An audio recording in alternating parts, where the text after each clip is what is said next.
নমস্কার, বাবলি সুন্দরীর আজকের আরেক পর্বের রিভিউ নিয়ে আমি তোমাদের সামনে এসে গেছি। তো বাংলা সিরিয়াল সমাচারে তোমাদের সবাইকে অনেক অনেক স্বাগত জানিয়ে আজকের পর্বের রিভিউ আমি শুরু করছি।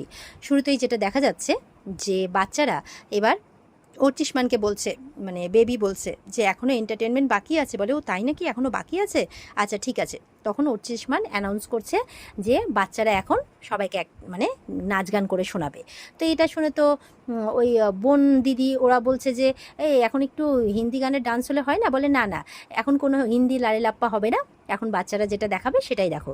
তো এই বলে বাচ্চারা এবার ডান্স করবে। সেটা শুনে ওই দাদু ঠাম্মি ওরা তো অবাক হয়ে গেছে, বাবা বেবি আর মিমি একসাথে ডান্স করবে, ব্যাপারটা কি হলো বলো তো। কারণ মিমি তো বেবির উপর সবসময় চিৎকার করতে থাকে, ওর সাথে তো থাকে না, এখন দুজনে একসাথে নাচ করবে তাই ভাবছে আর কি। তো এবার দুজন মিলে নাচ করতে শুরু করে। মানে ব্যাপারটা হচ্ছে এই যে দুই বোন এসেছে, মানে একজনের দিদি একজনের বোন, তারা যে তাদের বাবাকে বিয়ে করার জন্য এসেছে এখানে, তো সেটা তো ওরা বুঝতে পেরেছে, তাই তাদেরকে অজগর বলে সম্মতি দিচ্ছে। আর তারা সেই অজগর সব তাদের বাবাকে গিলতে এসেছে, এই রকম একটা গান বানিয়ে তারা কিন্তু গান করছে, নাচছে। তো বড়রা ব্যাপারটা বেশ ভালোই বুঝতে পারে, তারা মুচকি মুচকি হাসছে, অর্চিষ্মানও মুচকি মুচকি হাসছে ব্যাপারটাতে। কিন্তু ওই বোনরা কিন্তু খুব রেগে যাচ্ছে। তো এরপর কিছুক্ষণ ধরে সেই গান চলতে থাকে, এবার বোনগুলো আর সহ্য করতে পারছে না, এমনকি মানে সৃজা সহেলি এরাও, এদেরই তো দিদি বোন এসেছে, তো এরা কিন্তু বুঝে গেছে ব্যাপারটা, যে এদেরকে শুনিয়ে শুনিয়ে সব কিছু বলা হচ্ছে। তো এবার বেশ কিছুক্ষণ ধরে নাচ গান চলার পরে এবার তো সহেলি, চুপ করো, অনেক হয়েছে, থামাও এইসব, মানে সহেলির বোন আর কি, থামাও এইসব, আমাদেরকে এখানে ডেকে এনে এইভাবে অপমান করা হচ্ছে, আমরা এই অপমান কিছুতেই সহ্য করবো না। এই বলে ওখান থেকে একদম হাঁটতে হাঁটতে গটগট করে হাঁটতে হাঁটতে চলে যায়। সহেলি বলছে, খুব বার বেড়েছে না তোদের, ঠিক আছে খাওয়া বন্ধ, মর খিদের জ্বালায় এবার, পার্টির কোনো খাবার তোরা পাবি না। তো বলছে যে হু কেয়ার্স অ্যাবাউট পার্টির খাবার। মিমি বলছে, আমরা এখানে খেতে আসিনি। দিয়ে শৈলী তো চলে যায় ওখান থেকে। আর বেবি বলছে আইসক্রিমও পাবো না, তাই বলছে, মন খারাপ হয়ে গেছে ওর। ওদিকে দেখা যাচ্ছে বিনায়ক, ও রেডি হয়েছে একটু পাঞ্জাবি টাঞ্জাবি পরে। তো এবার ওর বইয়ের দেওয়া পাঞ্জাবি সেটা। তো এবার রেডি হয়ে কাপড় জামা সব গোছাচ্ছে, তখন দেখছে যে ওর মেয়ের চিঠি, বেবি যে চিঠিটা দিয়েছিল আর কি, তো সেটা দেখছে। আর একটু মানে হাজার হোক নিজের মেয়ে তো, মনটা খারাপ হয়ে যায়, মনে পড়ে তাদের কথা।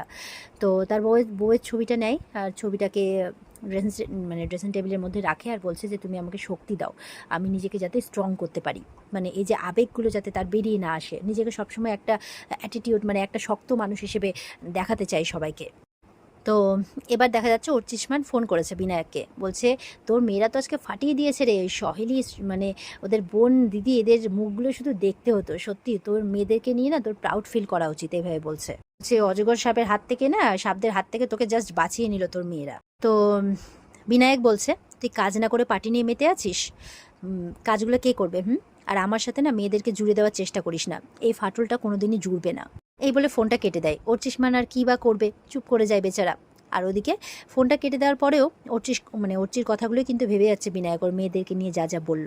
মিমি এইসব কথা বলেছিল তো, যে আপনার বুড়ো বয়সের অ্যাক্সিডেন্ট, তো দায়িত্ব নিতে পারবেন না, আমার মায়ের দায়িত্ব তো আপনি নিতে পারেননি, এই সমস্ত কথাগুলো ভাবছে বিনায়ক। ওদিকে অর্চি বলছে আর কি, কবে যে তোর জীবনে এরকম একজন আসবে যে তোর মেয়েদেরকে তোর সাথে জুড়ে দেবে, আর তোর জীবনে মধুরা মানে স্মৃতিকে একদম ঝাপসা করে দেবে। বলছে গড নোজ, মানে সবাই অ্যাকচুয়ালি প্রার্থনা করছে যে ওর জীবনে যাতে এমন একজন আসে যে ওকে বদলে দিতে পারে। আর ওদিকে দেখা যাচ্ছে বাবলিকে নিয়ে চলে আসছে, তো ওর ভাস্তি আর কি, ওই রাজবাড়ির, মানে ওই রাজবাড়িতে যে বিয়ে হচ্ছে সেই প্যান্ডেল দেখাবে বলে। এবার তো বিনায়ক সব লোকজনদের নিয়ে, মানে ইভেন্টের সব প্ল্যানিংগুলো করে নিচ্ছে, কোথাও সব জায়গায় লাইট ফাইট ঠিক আছে কিনা সব কিছু দেখে নিচ্ছে। চারপাশটা অন্ধকার হয়ে আছে, এবার লাইটটা জ্বালানো হবে। তো বলছে কোনো লোকজন আসতে পারেনি তো, এখানকার লোকজন কিন্তু খুব গেও আর কেমন টাইপের, এরা যাতে এখানে না আসে, বিশেষ করে মেয়েরা। বলে না না, কোনো লোক আসবে না, আশেপাশে কেউ আসবে না, তাই বলছে। আর যখনই আলোটা জ্বালায় তখনই কিন্তু বিনায়ক দেখে ফেলে যে ওখানে কেউ একজন আছে, একটা বাচ্চা মেয়েকে তো দেখতে পাচ্ছে, তার সাথে কেউ একজন আছে। তো সামনে লাইট বলে ওই বাবলির মুখটা দেখতে পাচ্ছে না, বলে কে কে ওখানে। এবার তো বাবলিরা ভয় পেয়ে গেছে, আরে এরা বড়লোক মানুষ, পালা, চোর মনে করে, না হলে পুলিশে দিয়ে দেবে কিন্তু, পালা পালা পালা, এই বলে পালাচ্ছে। পালাতে পালাতে একটা চটি ছিঁড়ে যায়, চটিটা ওখানেই পড়ে থেকে যায়। এরপরে এদিক দিয়ে ঘিরে ফেলেছে, ওদিক দিয়ে ঘিরে ফেলেছে, পালাতে আর পারছে না। তখন ছোট্ট মেয়েটা বলছে, এরে এখানে তো নদী আছে, পড়ে যাবি। এবার বাবলি তো পিছোচ্ছে পিছোতে কিন্তু একদম নদীতে গিয়ে পড়ে গেছে। এবার তো বাচ্চা মেয়েটা সেই কাঁদছে যে আমার পিসিকে বাঁচাও, আমার পিসিকে বাঁচাও, আমার পিসি সাঁতার জানে, কিন্তু ও দেখা যাচ্ছে না কেন, উঠে আসছে না কেন। ওখানকার গার্ড বলছে, আরে এখানে তো নিচে ওই সব লতা পাতাগুলো আছে যেগুলোতে পা জড়িয়ে যায়, আর একবার পা জড়িয়ে গেলে না নিচের দিকে টান দেয়, ওপরে আর উঠতে পারে না। এবার বিনায়ক বলছে, কি হাঁ করে দেখছো কেন, বাঁচাও, যাও বাঁচাও, বলছে, দেখছি কেউ নামছে না। এবার বিনায়ক ঠিক করেছে সব স্টুপিড, একটাও কাজ করবেন না, এই বলে চশমাটা খুলে নিজেই ঝাঁপ দিয়ে দিয়েছে। এবার তো এদিকে বাড়িতে সেজো বউ মেজো বউ এরা সব ঝামেলা শুরু করে দিয়েছে যে আমাদের বাড়ির লোকের মানে মান সম্মান রাখলো না বাচ্চারা, এইভাবে ওরা যে এইভাবে গান প্র্যাকটিস করছে, তাদের হাজব্যান্ডরা বলছে, মেজো ছেলে বলছে, ওরা যে এইরকম গান প্র্যাকটিস করছে তোমরা দেখোনি, লক্ষ্য করোনি, শ্বশুরবাড়ির সামনে তো আমাদের কোনো মুখই থাকলো না, দুই ছেলে বলছে। তো এবার তাদের দিদিরা মানে সৃজারা বলছে ওরা তো আসতেই চাইছিল না, মাথা দিব্যি দিয়ে নিয়ে আনা হয়েছে, এরমভাবে বলছে। তখন দাদু বলছে, বাচ্চারা তাদের তাদের মনের কথা যদি বলে তাহলে সেটাতে বাধা দেওয়াটা আমি খুব একটা পছন্দ করি না। তাছাড়া ওদের মা আসবে তো, ওদের ডিসাইড করার অধিকার সম্পূর্ণভাবে রয়েছে। এই বলে দাদু চলে যায়। ওপর থেকে তো বেবি আর মিমি সবটাই শুনছে। তো বেবি বলছে, দাদু ঠিকই বলেছে, আমাদের মা, আমাদের তো পুরো রাইট আছে কে হবে আমাদের মা সেটা দেখার, তাই না? তখন মিমি বলছে, মা একটাই হয়, নতুন মা বলে কোনো কিচ্ছু হয় না, ক্লিয়ার? এই বলে চলে যায় ভেতরে। এবার ওদিকে বিনায়ক জলে ঝাঁপিয়েছে, সবাই অবাক হয়ে তাকিয়ে আছে, উঠে না কেন রে বাবা, উঠছে না কেন এখনো? দেখা যাচ্ছে বিনায়ক একদম হাতে করে নিয়ে উঠেছে বাবলিকে, কিন্তু অবাকভাবে বাবলির মুখটা কিন্তু একদম ওই মানে জলে পদ্ম পাতা থাকে যে সেই পাতা দিয়ে ঢাকা, তার উপরে বসে রয়েছে একটা ব্যাঙ। তো সবাই তো দেখে অবাক, এ বাবা ব্যাঙ বসে আছে, ব্যাঙ বসে আছে। তো এবার মেয়েকে তো নিচে রাখে বিনায়ক, আর সব কটাকে গালমন্দ করে ওখান থেকে চলে যায় যে কেউ ঝাঁপানোর সাহসটা পেলো না, একটা মেয়ে ডুবে যাচ্ছে। তো এবার ওখানে একজন মহিলা এই হুস হুস করতে করতে ব্যাঙটাকে তাড়ায়, তারপরে মুখ থেকে এটা সরিয়ে দেখে এত বড় বড় দাঁত বেরিয়ে আছে, চশমা টেরে আছে। এই বাবা বলছে, এই কে রে বাবা? সবাই দেখে অবাক, মানে বাবলির রূপ আর কি। তো এদিকে মানে বিনায়কের বোন ওর বোনদের কাছে ক্ষমা চাইছে তো আসলে বিনায়কের মা, যে ঠিক আছে তোমরা কিছু মনে করো না, যাও তোমরা যে যার ঘরে যাও। তো তখন ওর মেয়ে বলছে, কেন মা ক্ষমা চাইছো কেন? এখানে মানে এদের সমস্ত কথা তো চলতে পারে না এইভাবে, তাই না? এরা যা করবে তা সেটাই হবে, এমনটা তো মানার কোনো অধিকার নেই। তাছাড়া বাচ্চারা তাদের মায়ের জায়গা অত সহজে কাউকে ছেড়ে দেয় না, এটা বুঝতে হবে। তো তখন সোহেলি কী করছে, ওই মেয়ের মানে বাড়ির জামাই যে, তাকে গিয়ে বলছে, আচ্ছা তোমাদের ফেরাটা কবে যেন? তো মেয়ে বলছে, আমরা এখন ফিরছি না, আমরা কয়েক মাস সেখানেই থাকছি, আর এটাই মানে পুরো ডিসাইডেড, তাই বলছে। তো ওর বর বলছে, আসলে আমাদের বাড়িতে মিস্ত্রি লেগেছে তো, তাই আমাদের এখানেই কটা মাস থাকতে হবে। তো সোহেলি শুনে চুপ করে যায়। এবার ওর বোনগুলো বলছে, আমরা কি ঘর পাবো নাকি আমরা এখানেই দাঁড়িয়ে থাকবো? এই বলে তাদেরকে ঘরে নিয়ে যাচ্ছে, আর তারপরে তারা তাদের ব্যাগটাকেও বলছে যে কেউ ওদের ব্যাগটাকে যদি নিয়ে যায় আর কি। তো দুই জামাই তাদের মানে দুই জামাই বলতে বাড়ির দুই ছেলে তাদের শালির ব্যাগ ওপরে নিয়ে যায়, তাদেরকে পৌঁছে দিচ্ছে আর কি যে যার ঘরে। তখন বিনায়কের মা বলছে, তোমরা বৃথাই চেষ্টা করছো, ওই মধুরার কাছে তোমার বোন বা একজনের দিদি কেউই পাত্তা পাবে না, তারা ওরকম সুন্দরী নয়। তো তাদের দিকে বিনায়ক দেখবেই না, তো দেখবেই না যখন মনে ধরবে কিভাবে, তাই না? এই বলে হাসতে হাসতে চলে যায়। এদিকে সহেলি মনে মনে বলছে, দাদার বিয়েটা কুহুর সাথে যদি না দিয়েছি না, মানে ওর বোন, না হলে আমারও নাম সহেলি না, দাদার হীরের ব্যবসাটা আমার বোনেরই হবে, তাই বলছে। এদিকে তো বিনায়কের জামা কাপড় ভিজে গেছে, পাঞ্জাবিতে কাদামাটি লেগে গেছে, চুলটুল মুছছে। তো মধুরার ছবিটা দেখে বলছে, হাসছো তুমি? দেখছো কি অবস্থা করেছে মেয়েটা, নিজেও তো ডুবেছে আর আমাকেও ডুবিয়েছে। লাস্ট 1 ঘন্টার গ্যাপে এই সেকেন্ড টাইম আমাকে স্নান করতে যেতে হচ্ছে। তো এইভাবে মুছছে টুছছে।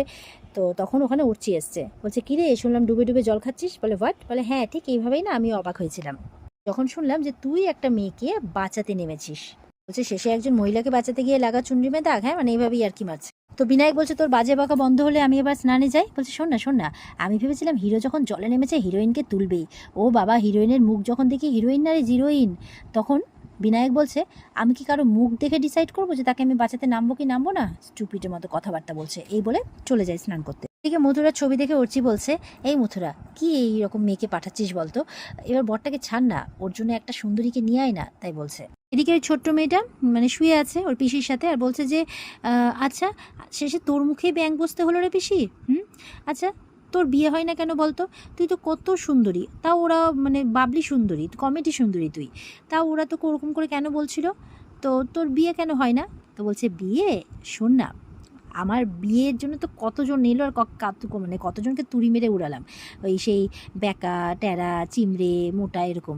তো বলে নাকি আমার মতো সুন্দরীকে বিয়ে করতে চায়। হ্যাঁ এরকম হয় নাকি? আমি আমার বর নিজে বাঁচবো, তাই বলছে যে একজন চকচকে রাজপুত্র চাই, যেদিন আসবে ঘোড়ায় চড়ে সেই দিনই আমার বিয়ে হয়ে যাবে ভাববি। বলছে, কবে আসবে সেই রাজপুত্র? বলে, আসবে নেহাতি ঘোড়া খুঁজে পাচ্ছে না তাই আসতে পারছে না। ওদিকে বিনায়ক একদম সাবান টাবান মেখে স্নান করছে, ফোনটা একদিকে রাখা আছে, ফোনটা বেজে উঠেছে। এবার হাতটা কোনো রকমে ধুয়ে পুরো গায়ে তো সাবানে ভূত, মানে ফেনায় ভূত হয়ে আছে, কোনো রকমে ফোনটা উঠিয়ে বলছে যে হ্যাঁ কি ঘোড়া চলে এসেছে, আচ্ছা আচ্ছা খুব ভালো খুব ভালো, বর হ্যাঁ হ্যাঁ বর জাস্ট চলে আসবে, বিয়েটা তো একটু দেরিতে আছে, লগ্ন দেরিতে আছে বলে হয়ে যাবে সব ব্যবস্থা।